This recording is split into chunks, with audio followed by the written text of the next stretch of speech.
Ya estamos a la vuelta de la publicidad en la redacción abierta y tenemos el honor y el placer de contar con la presencia de Alejandro Guillermo Roemers. Alejandro, ¿qué tal? ¿Cómo estás? Bien, Rafa, ¿cómo estás? Bienvenido, un placer que estés aquí. Alejandro es argentino, lo notarán por su acento y además y sobre todo, tal y como les decía al principio del programa, es el autor de este libro, El regreso del joven príncipe. Este libro no es cualquier cosa, es el libro seguramente de los que haya pasado por este programa, con mucho el más vendido. Alrededor de 1,5 millones de copias en la época digital. Esto, pues, bueno, pues hay muy poquitos libros hoy a la venta que hayan vendido 1,5 millones de copias. Este es un libro pequeñito, es un libro que ahora nos lo explicará su autor, está inspirado en El Principito, es una suerte de secuela, ahora nos lo confirmará su autor. Es un libro muy hermoso, es un libro muy bonito, es un libro que lleva 10 años vendiéndose por todo el planeta. Más de 30 lenguas, a más de 30 lenguas, incluido el chino mandarín, ha sido traducido.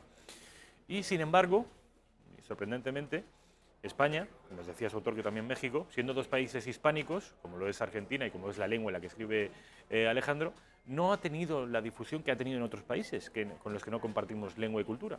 De manera que para eso estamos aquí hoy, para darlo a conocer y para explicar por qué es un libro tan hermoso. Alejandro, tienes la palabra. A ver, explícanos un poquito este libro. ¿Y el porqué de ese éxito descomunal? Porque yo creo que es un libro útil, ¿no? Es un libro que algo te va a dejar, te va a hacer una reflexión, te puede dar alguna respuesta distinta a la que te habías planteado, te puede abrir un punto de vista diferente. Es también un bálsamo el leerlo, te va a dar una sensación agradable. Y finalmente es una experiencia de vida, que es la mía. Acá no fue ninguna intención de continuar ninguna trama, ni hacer ninguna segunda parte de nada. Es una experiencia de vida que simplemente enlaza espiritualmente con el libro del Principito, pero solamente eso. Y de allí en más... Existe un hilo espiritual, pero es un hilo espiritual nada más, sí. Y de allí en más, cada lector es el que va a descubrir distintas cosas porque tiene mucho el libro, de muchos aspectos. Está todo dicho, pero en forma breve, concisa, que permite meditar cada párrafo. Así que lo puedes leer como una historia que se lee muy rápido, o puedes irte deteniendo y meditando en relación a tu vida, ¿no? ¿Qué te dice eso, ¿no? Creo que, bueno, lo que decíamos, ¿no? No hay ninguna persona que no haya sentido que el libro le hizo un aporte a su vida. Alejandro Roemers ha sido durante mucho tiempo y sigue siendo empresario, pero es sobre todo poeta, ha hecho incursiones en el mundo del teatro, de la televisión, de los productos audiovisuales, del lenguaje audiovisual, además del lenguaje escrito. Y Alejandro es el autor, como digo, de este libro que podemos calificarlo de superventas, aunque parece que en el mundo editorial calificar un libro de superventas es como decir que es un libro comercial o en fin, que no es de alta literatura. Todo lo contrario. A mí me gustaría que nos explicaras, Alejandro, qué te inspira. Recordemos que en España no se conoce mucho este libro, pero que lleva una década funcionando y funcionando muy bien por el mundo. Tú has escrito poesía desde bien pequeñito, has ganado premios relacionados con la poesía. Es decir, estamos ante un hombre muy sensible y sensible a la literatura. ¿Qué le lleva a escribir esto? Porque es un libro que tiene mucho de psicología, de ideas trascendentes, es decir, no es un libro cualquiera. ¿Qué te inspira? ¿Qué te mueve? Es un libro, dentro de su sencillez, es un libro profundo. Y muchos de estos aprendizajes representaron años de dolor, de sufrimiento también, ¿no? Es decir, en la vida se aprende a veces duramente, pero me lleva a escribirlo el hecho de haber pasado de una etapa de mi vida de tristeza y melancolía hasta depresión grande, a estar realmente muy, muy feliz y muy pleno. Y entonces todo mi grupo de amigos me decía, pero ¿cómo puede ser? Dice, te vemos siempre contento, lleno de energía, positivo. ¿Cómo puede ser que vos hayas sido una persona melancólica? Es imposible. Y dije, sí, es cierto. O sea que los que me conocieron de más grande no, pero los que me conocían de antes sí, es cierto, y sí, hizo un cambio total. Y entonces, bueno, me pidieron que relate cómo fue. Y entonces lo hice en forma de una historia para no hacer la cosa biográfica, que no lo quise hacer. Lo hice como una historia, pero la historia recoge en distintos momentos las reflexiones que yo hice en mi propia vida, las preguntas que me hice, cómo las fui respondiendo. Entonces, es un libro que tiene toda mi concepción de la vida, del propósito, de cómo vivirla bien, de cómo ser feliz en plenitud.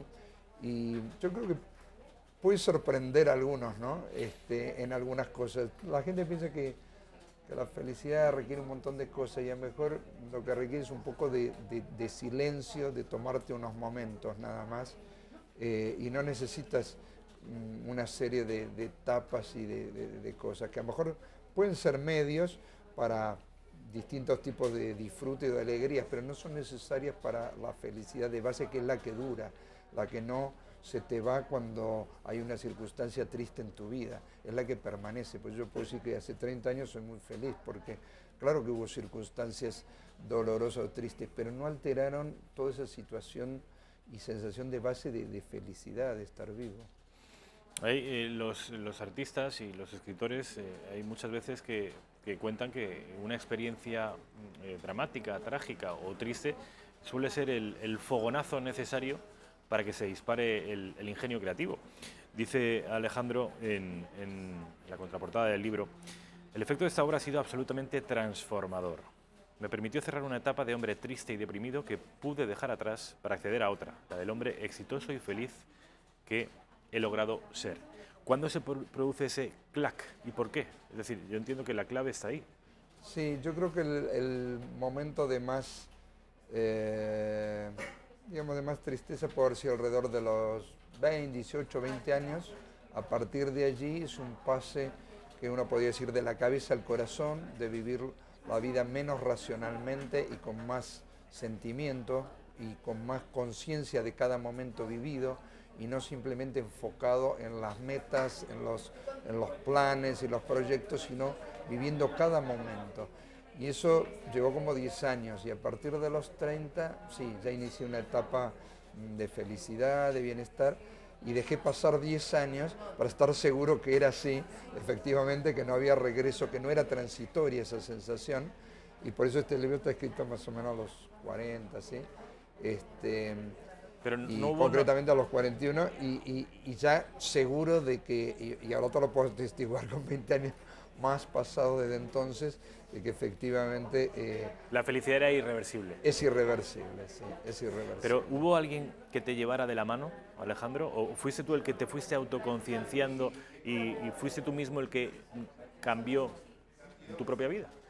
No, he sido ¿Fuiste yo. autodidacta? He sido yo y todas las lecturas, porque hice muchas lecturas que me ayudaron, muchas lecturas de todo tipo de libros, más espirituales, más de... recién empezaban los de autoayuda en esa época, ¿no? Tus zonas erróneas y este tipo de libros que arrancaban, la inteligencia emocional y todo eso, porque yo lo había ido descubriendo ya justo antes, entonces me iban corroborando lo mismo que yo iba descubriendo, así que hubo un montón de lecturas que me sirvieron. Hubo un diálogo con una persona dedicada al desarrollo personal que me dijo, cuando yo le planteé que no encontraba el sentido en mi vida, me dijo, bueno, pero ¿y sentir de dónde viene? Digamos, ¿sentido de qué viene? Yo le dije de sentir, sin pensarlo mucho. Entonces me dijo, bueno, si sintieras más cada momento de tu vida, no te preocuparías tanto del destino, del fin o de cuál es el propósito, ¿no?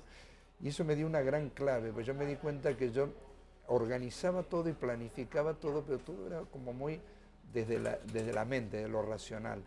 Y en cambio él me dijo, no, si la vida es el camino, no es el punto de llegada. Y es si el tránsito, ¿no? Claro, entonces si en el camino, cada momento lo vas disfrutando, dice, como si fuera con tu coche favorito, con la persona que más quieres. Bueno, a lo mejor no te importa tanto si estás conduciendo hacia Salzburgo o hacia París, ¿no? Si estás disfrutando el camino, ya está. Entonces, claro, me sacó toda la obsesión respecto del final o digamos, los motivos, objetivos a lograr, y puso toda la atención en que en este momento yo estuviera acá, estuviera sintiendo, por ejemplo, sintiéndote a ti, sintiendo esta conversación que estamos comentando con alguien que nos puede estar viendo o escuchando, y entonces eso hizo que todo cambiara, ¿no? La conciencia, el ejercicio de la conciencia permanentemente en el momento presente y no estar pensando en otra cosa. El ejercicio de la conciencia permanentemente en el momento presente, el carpe diem latino. Sí, pero no solo el carpe diem de disfrutar el día, sino de que la atención esté puesta, ¿no? Entonces, si estás comiendo, pon toda tu atención en saborear esa comida, en que te estás beneficiando, si hay un ser vivo que fue sacrificado para tu alimento, digamos, tomar conciencia y agradecimiento de todo eso. Si vas por un paisaje, bueno, fijarte los árboles, no sé si hay aves o si hay perfumes o flores o lo que sea, los colores. Es decir, ser muy consciente de cada momento de tu vida. Entonces ya pasa a un segundo plano, digamos, todos los motivos ulteriores, ¿no? Que está bien tener las proyecciones y los objetivos, está todo perfecto, pero si no lo vives en el ahora, no tiene sentido, te pierdes la vida. Podríamos, me atrevo a decir, corrígeme Alejandro si me equivoco, que el éxito de este libro puede estar, además en el contenido, en el enfoque, es decir, tú aquí lo que haces es lo que vienen explicando los anglosajones desde hace mucho tiempo, el storytelling. Es decir, tú en lugar de hacer un ensayo psicológico, reflexivo o de autoayuda o de superación o de ideas trascendentes, lo que haces es contar una historia. Que es una de las razones por lo que ha llegado tanto. Sí, yo creo que a los hombres, digamos, a los seres humanos nos encantan las historias, siempre. Y por eso lo hice en forma de historia, efectivamente, y no como un libro de autoayuda. Por eso está todo volcado dentro de una historia, obviamente imaginaria, pero que también es totalmente real, porque es un diálogo interior y salió sin pensar. Este libro no estaba planificado, simplemente sabía un poquito cómo quería empezar, tenía una cierta idea de cómo debía terminar, pero no tenía ni idea de lo que iba a escribir. Y simplemente me puse a escribir y me fue llevando lo que estaba dentro mío, ¿no? Entonces es realmente un libro auténtico de un aprendizaje y de una vida. Yo creo que ese es el valor que tiene, que es breve, que es relativamente simple, fácil de comprender y sin embargo no deja de tener profundidad y de llegarte muy adentro, porque te das cuenta que esta persona no es alguien que es un escritor, que está tratando de venderte nada, ¿no? Que esto está como por alguna ley del mercado organizado de cierta forma. No, simplemente es la historia de mi aprendizaje de vida contado en un diálogo imaginario.